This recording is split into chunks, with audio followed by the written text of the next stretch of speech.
Before you say I do, pause and look backward. Because sometimes what we call our story is just a contribution of someone else's patterns. 1. What we inherit. Before love becomes a home, you must check what kind of foundations you are standing on. Every family has secrets, unspoken vows, emotional depths, unfinished stories. They don't always live in photographs. Sometimes they live in you. We inherit more than names. Sometimes you find yourself angry like your father, withdrawn like your mother.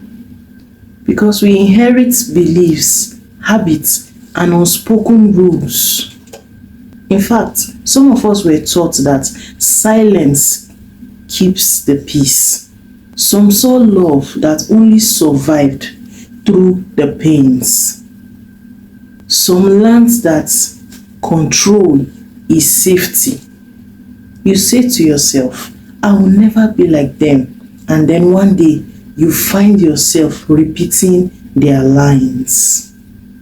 That's how pattern moves silently from generation to generation. They live in your choices until someone is brave enough to break through. Because if you do not heal it, you will repeat it. And what you do not face before marriage will quietly show up in marriage through your tone, your expectations, and your triggers. 2. The hidden scripts. Every family has an invisible script, a rhyme that tells you how to love, how to fight, and how to forgive. Some family teach avoidance instead of communication. Some reward control instead of vulnerability. Some even normalize pain and call it patience. So, do you still think you are choosing your partner freely? Or what if your wounds are the one doing the choosing? Are you drawn to familiar chaos because it feels like home?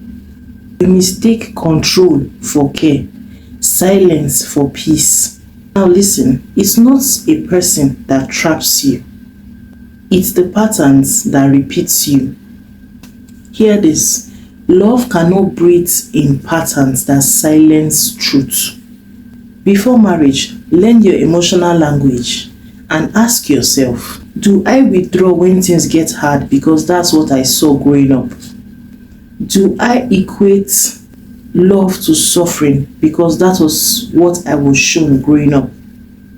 Hear this for free. You cannot change what you do not name, because healing begins from awareness. So before you say I do, ask yourself, am I in love? Or whose story, whose script am I playing out? 3. The courage to break cycles. Breaking generational patterns is not rebellion, it is redemption. You are not dishonoring your family when you choose better. You are honoring the future that will come through you. Our ancestors didn't only pass down traditions. They passed down pain, silence, and coping mechanisms that kept them alive. They called control order. They called fear faith. And they called staying strength. But you are the awakening one. You are the one who sees the patterns clearly in the dark. The patterns don't only end with prayer. It ends with conscious healing and courage. Forgive what you don't know. Bless what they try to protect. But don't repeat what kept them bound. Healing looks like telling the truth. It looks like choosing emotional honesty over traditions. It looks like you saying, "This ends with me." Pause. Because freedom doesn't come by fighting the past. It comes by transforming it. 4. The work before marriage. Before you invite someone into your life, take the journey into your family's story. Ask, what did love look like in my home? How did we handle conflicts? Was affection freely given or earned through performance?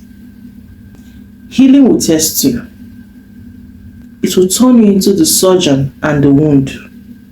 You will cry for things you didn't curse. You will forgive people who never said sorry. You will learn to love people who hurt you without letting them hurt you again. Before marriage, this is your work. To cleanse the bloodline before you start a new one. To break the curse before you start a new covenant. Remember, healing is uncomfortable but necessary. Whether we take it or not, marriage will always magnify what you haven't dealt with. The insecurities, the fear, the need to control, they all echo from somewhere deeper. You owe it to your family, your future family of course, to do this work. To replace patterns of pain with patterns of peace. And 5. The legacy you choose. Generational patterns don't break through time, they break through choices. Every healed heart changed the family line. Every honest conversations restore what silence destroyed. Remember, you are the bridge between what was and what can be. Don't just pass down your name. Pass healing, pass wholeness, pass peace. Don't just start a home, start a new pattern. Remember, you were meant to carry the weight of generations, but you were also chosen to end it. The anger that repeats, the silence that chokes, the love that hurts, it all ends here. You can't marry for healing until you heal for marriage. You can't build a future if your hands still tremble from the past.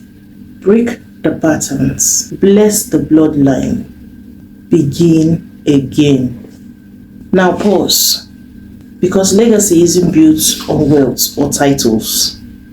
It's built by the courage to love differently.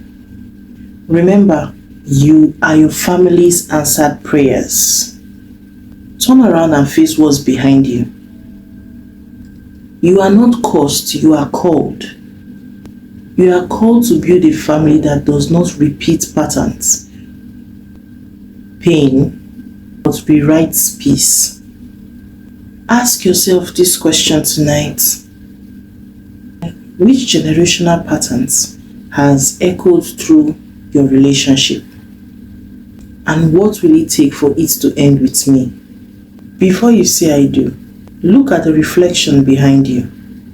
Honor the stories that shaped you, but rewrite the ones you live. This is before I do. A conscious journey into love and self-awareness. Because marriage begins long before the wedding. It begins with you, it begins with healing.